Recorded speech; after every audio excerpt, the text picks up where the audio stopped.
Assalamualaikum warahmatullahi wabarakatuh. Perkenalkan, nama saya Muhammad Rizky Afriansyah dengan NIM 240170081. Saya membuat video ini untuk memenuhi tugas mata kuliah keamanan sistem komputer kelas A1. Di sini saya akan membahas keamanan dalam bidang informasi, fondasi dunia digital kita.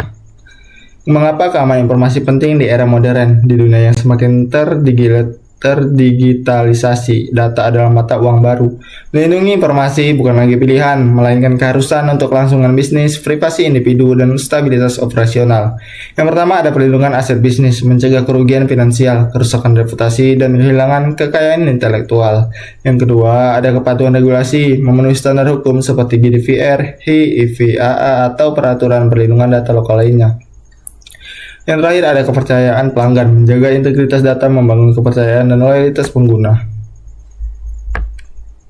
Ancaman umum terhadap keamanan informasi, apa saja yang perlu kita waspadai? Yang pertama ada serangan phishing dan rekayasa sosial. Upaya penipu pengguna agar mengungkapkan informasi sensitif melalui komunikasi palsu. Yang kedua ada malware dan ransomware, perangkat lunak berbahaya yang berusaha mencuri data atau mengeksekusi file untuk meminta tebusan. Yang ketiga ada pelanggaran data internal, kebocoran data yang disebabkan oleh kelalaian atau niat jahat dari karyawan atau pihak internal. Dan yang terakhir ada serangan di DOS, upaya membuat layanan online tidak tersedia dengan membanjirinya dengan lalu lintas yang besar. Selanjutnya ada pilar-pilar keamanan informasi, CIA Triad. Keamanan informasi didasarkan pada 3 prinsip inti yang sering disebut sebagai Triad CIA. Kerahasiaan, integritas, dan ketersediaan. Kerahasiaan, confidentiality, memastikan bahwa informasi hanya dapat diakses oleh pihak yang berwenang. Ini dicapai melalui autentikasi dan enkripsi. Selanjutnya ada integritas atau integrity, menjaga akurasi dan kelengkapan data. Data tidak boleh diubah tanpa izin dan harus ada mekanisme verifikasi. Dan yang terakhir ada ketersediaan atau availability, memastikan pengguna yang berwenang dapat mengakses informasi dan sumber daya saat dibutuhkan melalui pemeliharaan sistem dan pencegahan serangan. Selanjutnya ada strategi pertahanan, firewall, antivirus, dan sistem deteksi intrusi. Yang pertama ada firewall atau gerbang pertahanan utama, bertindak sebagai pembatas antara jaringan internal yang aman dan jaringan luar yang tidak terpercaya, memonitor dan menyaring lalu lintas. Antivirus atau anti malware, perangkat lunak penting untuk mendeteksi, mencegah, dan menghapus perangkat lunak berbahaya dari sistem. Yang ketiga ada sistem deteksi intrusi, IDS atau IPS, memantau aktivitas jaringan dan sistem untuk mencari tanda-tanda aktivitas jahat atau pelanggaran kebijakan dan merespons secara otomatis.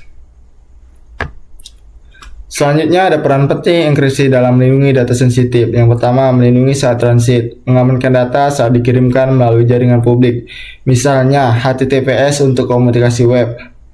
Melindungi saat istirahat data at rest, mengamankan data yang tersimpan di server, hard disk, atau cloud sehingga meskipun dicuri, data tetap aman. Yang terakhir, mewujudkan kerahasiaan, merupakan metode utama untuk mencapai pilar kerahasiaan atau confidentiality dari Triad CIA.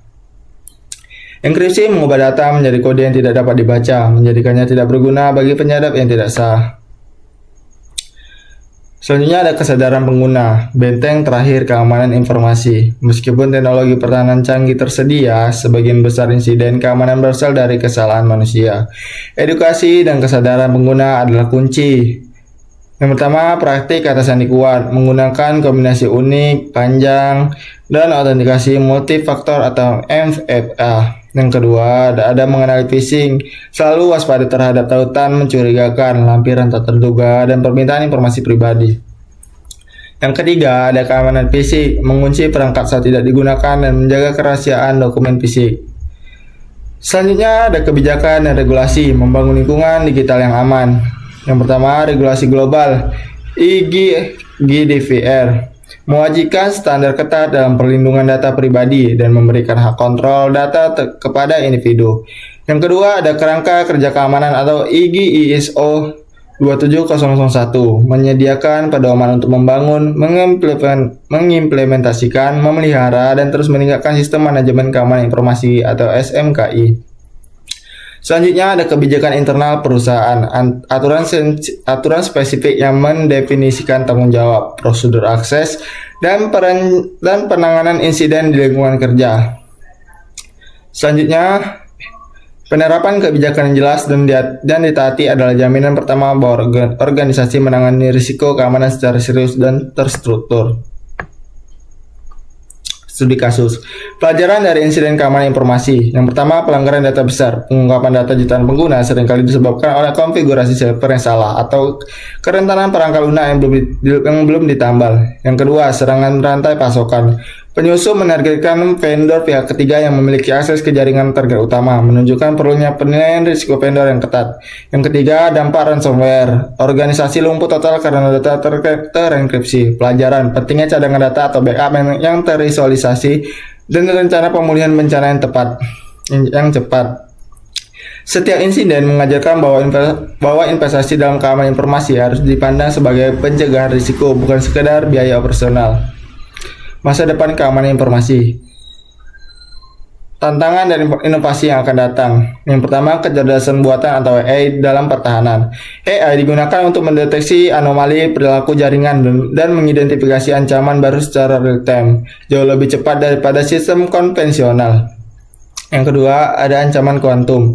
Pengembangan komputasi kuantum mengancam algoritma enkripsi konvensional. Riset kriptografi pasca kuantum menjadi fokus utama.